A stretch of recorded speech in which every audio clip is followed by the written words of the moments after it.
so many of you here today.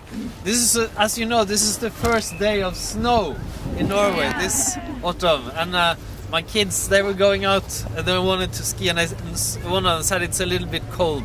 And I was going here, so I said to them that it's probably colder in Kiev, which is the capital of Ukraine. For looking at the pictures, it looks like a very cold experience there now. This is a very dramatic situation in your country. It's on the news in Norway and every other country, which is extremely important, because that's one of the things that can actually help the people who are now protesting in Kiev.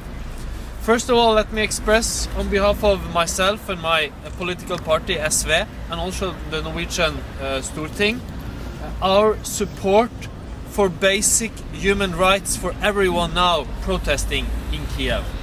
You have the right to raise your opinion, to be part of peaceful protests, and journalists who are there and everyone from international organizations have the right to watch and to report about it without being attacked by the police or anyone else.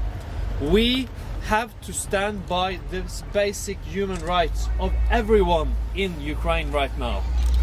And the reports coming out both about attacks on protesters, but also on attacks on journalists, are extremely scary, because these are attacks on some of the human rights that makes a country a democracy.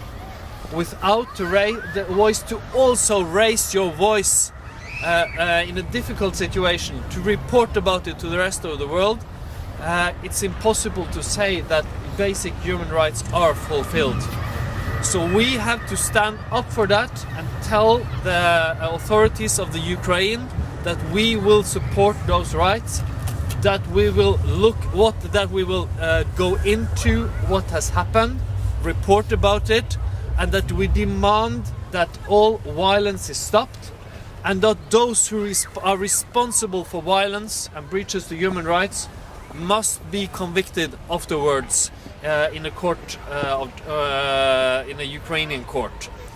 Secondly, I also would like to tell you that just a few days ago I sent a letter to the President of the Norwegian Parliament asking for a Norwegian parliamentary delegation to be sent to the Ukraine.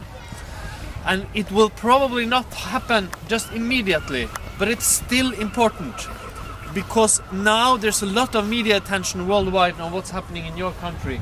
But that could be gone in a week or two, because there's always a tendency that in the media, first there's a lot of attention and then it goes away, even though the situation could be just as serious in 1 week or 2 weeks and a month. And then it will be very important that other countries keep up the pressure, show interest, and tell the authorities in your country that we are watching and we are supporting the human rights of all those reporting and demonstrating there. And I also would like to say that we demand of the Norwegian government from SV's side that they keep up the pressure like they have done to now, and also that they take an initiative internationally to send observers to the country, human rights observers, and that they demand that all basic human rights are fulfilled in the country, and that those who are responsible must be convicted in a court of law afterwards. Okay, good luck. Keep up the work here. It's extremely important that you show up here, that you tell about other people about what's happening, and that you also tell the Norwegian media about it. Good luck further on, and thank you. Thank